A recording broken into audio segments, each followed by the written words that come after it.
kesejahteraan umat ini memang menjadi tanggung jawab kita semua. Tetapi ginilah, kalau kita pakai teori mau membantu umat, kalau kita belum mapan sendiri, bagaimana mau bantu? Apalagi kita mesti dibantu oleh orang lain.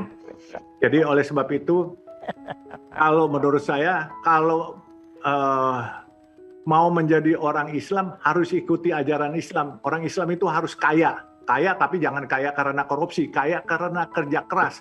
Dengan kekayaan kita bisa membantu agama kita. Jangan manfaatkan agama kita untuk membantu ekonomi kita. Jadi maksud saya ini, gunakanlah otak kita, tenaga kita untuk kerja. Seolah-olah kita akan hidup 1000 tahun lagi. Tetapi begitu kita udah kaya, kita harus membantu orang lain sebanyak-banyak mungkin, karena mungkin besok pagi kita udah harus meninggal gitu kan, kita nggak tahu. Jadi kalau Buya bilang, carilah uang seolah-olah engkau akan hidup 1000 tahun lagi, tapi berbuatlah baik sebanyak-banyaknya seolah-olah engkau akan mati besok pagi. Jadi setelah saya lewatin ini semua, teman-teman milenial, pengusaha-pengusaha, niatnya semua baik. Apalagi orang yang teman-teman di Islam diajarkan, kita harus sadako atau apa. Tapi gini, jangan sadako yang nggak kepuguan. Kalau punya duit 1000, jangan 1000-1000-nya disedekahin. Iya kan? Kalau punya duit 1000, sedekahin dulu 1-2 perak gitu. Terus sambil cari duit, diberanakin dulu nih duit. Kalau ada banyak lagi, tambahin lagi 1-2 perak. Bukan kita pelit, tetapi harus ngukur. Jadi tidak mungkin kucuk-kucuk orang sedekah langsung Allah yang balas. Allah cuma balas memperlancar kita punya rezeki, tapi bukan memberikan rezeki kita, menukar rezeki kita. Kalau sedekah 1000 diganti 10.000, itu salah kaprah itu. Gini, sedekah itu wajib. Sedekah itu kan tidak berupa materi saja. Kalau kita materinya nggak cukup, jangan kasih sedekah materi. Kasih nasihat, jangan, itu sedekah. Menunjukkan orang jalan juga sedekah. Memberi orang minum walaupun 2 tetes, 3 tetes air itu juga sedekah. Terus kalau ada orang mungkin sakit, tangannya terkilir, kita bantu pun urut-urut, itu juga sedekah. Jadi makanya sedekah itu jangan berpikiran bahwa kalau uang pasti diganti 70 kali atau 700.000 kali. Jangan. Jadi perbuatan baik kita itu dicatat. Jadi itu merupakan ada pahalanya. Jadi bukan merupakan materi saja sedekah. Kalau merupakan materi saja, kesian saudara-saudara kita yang tidak punya materi. Ya. Makanya saya selalu pesankan kepada adik-adik umat Islam atau umat Nasrani, umat Buddha, umat Kristen, berbuat baik itu penting, tetapi juga ukur kantong. Nah, oleh sebab itu anak-anak milenial, udahlah, pertama mereka hidup harus yang pertama punya rumah dulu, baru pikirin punya mobil, baru pikirin kalau ada duit lagi, punya tabungan. Nah, terakhir baru pikirin lifestyle. Anak-anak sekarang berpikir lifestyle dulu, gengsi supaya kelihatan dulu, gengsi makan biaya, bos. Ya, tapi saya setuju sekali Bapak tadi, sedekah tidak berupa uang. Ikhlas itu tidak datang kucuk-kucuk, Pak.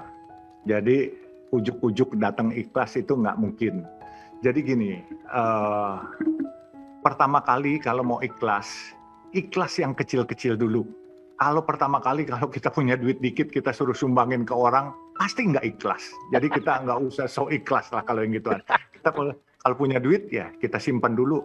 Terus mau bantu orang, ya bantu kasih nasihat. Dengan orang misalnya bertanya, ketemu di pinggir jalan, Yusuf, Pak, dia nanya ke saya, jalan anu di mana ya? Kita unjukin aja. Itu ikhlas, Pak, sedekah. Tapi ada yang nggak ikhlas, dia suka ngedumel, ngapain lu nanyanya? Emangnya gue pembantu lu? Ada yang begitu, gitu kan? Banyak yang begitu. Tapi ya udah, kita nggak boleh marah orang kagak mau ditanya. Nah, jadi kalau mau ikhlas, jujur, saya simple aja. Cari duit sebanyak-banyaknya. Kalau engkau kaya, pasti engkau ikhlas. Kalau engkau masih susah, engkau nggak mungkin ikhlas. Itu kasih materinya. Jadi makanya orang Islam itu harus kaya, Pak. Kalau kaya, dia bisa berbuat banyak. Dia bisa mengharumkan nama Islam. Dan dia bisa membesarkan Islam. Makanya teman-teman saudaraku, umat Islam, Ayo bangkit, kita bisa. Negara kita sumber daya alamnya luar biasa. Pemerintah kita di bawah pimpinan Jokowi ini memberi kesempatan yang sama. Dan saya punya harapan, Pak. Jujur saya punya harapan. Saya ini, Pak, kebenaran pembina, saya ini Muslim, tapi saya ditunjuk pembina Kelenteng Petak 9. Ya. Terus saya pembina Kelenteng 2 di Singkawang. Oke. Tapi saya bilang, saya nggak mau ikut acara ritualnya. Dan saya bilang waktu itu karena kelenteng pada ribut, saya bilang, saya cuma setahun. Tetapi Pak, ada satu hal yang membuat saya tidak bisa keluar dari mereka. Karena mereka memohon, mereka bilang, ada satu kata-kata yang membuat saya tidak bisa meninggalkan mereka. Dia bilang, Pak Yusuf, tolong tetap berada di pembina. Yang penting Pak Yusuf nggak ikut acara ritualnya. Saya bilang, cari orang lain deh. Jangan Pak Yusuf. Pak Yusuf sebagai Muslim dan ternyata orang Islam jadi pembina, ternyata lebih adil dan lebih damai buat mereka. Iya. Buat saya, akhirnya inilah rahmatan lil alamin kan yang begini, Pak. Itu melindungi semua. Jadi makanya saya bilang, ya inilah Pak, kejadian yang believe it or not, ini terjadi gitu Pak. Kira-kira gitu. Ya, dan itu makin memperantap lagi. Maka Pak Yusuf, manusia ini pasti tidak sempurna. Tetapi kita harus punya niat dari dalam hati kita sendiri. Hari demi hari kita harus membuat yang terbaik. Jadi buat saya, Muslim yang baik itu bukan Muslim yang berpici, bersorban, berselendang, berpakai baju gamis. Muslim yang baik itu belum tentu orang yang tidak berpeci, tidak berpakaian Muslim, itu jauh lebih baik. Bahkan banyak, ya maaf saja, saya kalau disuruh memakai peci atau sarungan atau apa, sebenarnya Muslim ini tidak beridentik dengan orang yang pakai sarungan. Justru kita harus bikin Muslim ini Muslim yang moderat, Muslim yang kelihatan hebat, Muslim yang kelihatan bagus, Muslim yang kelihatan melindungi semua pihak. Nah, oleh sebab itu saya selalu katakan, saya ini Muslim yang pakai celana jin, Muslim yang tidak berpeci. Jadi maaf saya tidak pakai baju koko, karena buat saya, biarlah yang penting yang tahu ini kan saya Islam, saya taat kepada Tuhan, kan saya punya diri sendiri. Jadi kan hubungan saya dengan Tuhan saya itu cuma saya yang tahu. Saya mau baik tidak baik, buat apa? Saya di depan pencitraan, di luar saya lihat baik. Pulang di rumah, pembantu kita kagak kasih makan. Buat apa begitu? Ya kan? Lebih baik jalan aja apa adanya. Kehormatan yang berikan Tuhan. Manusia boleh punya pencitraan A, B, C, tapi kalau Tuhan udah buka aibnya, selesai. Makanya berbuat apa adanya saja.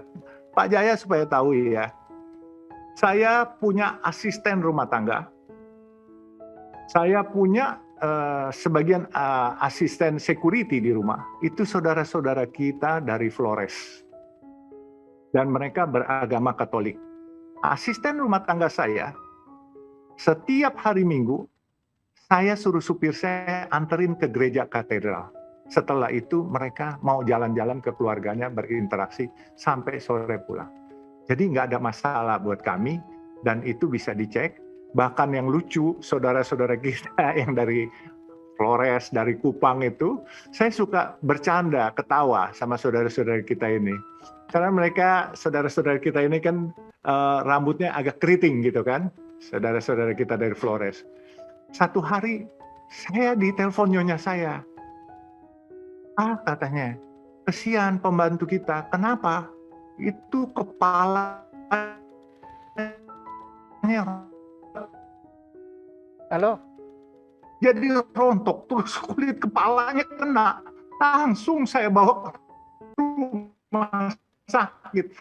Jadi saya bilang sama saudara-saudara kita, sudahlah, Allah sudah kasih kamu keriting bagus, kita yang lurus rambutnya aja kepengen keriting, yang keriting kepengen lurus, bagaimana sih? Saya bilang. Nah, yang lucu, ada yang akhirnya dia keriting. Dia keriting Pak, dia keriting 2 minggu kemudian balik lagi rambutnya. Saya bilang, udah itu karunia Tuhan. Jadi kita yang lurus Pak, selalu coba deh, istri-istri kita kalau ke salon maunya dikeriting. Nah saudara-saudara kita yang dari sana, dia maunya dilurusin gitu, mau ikut orang kota. Iya. Ya, saya setuju sekali, dan saya adalah orang yang bukan Muslim tapi sarungan. Nah itu loh, ya lebih parah lagi, kacau balau.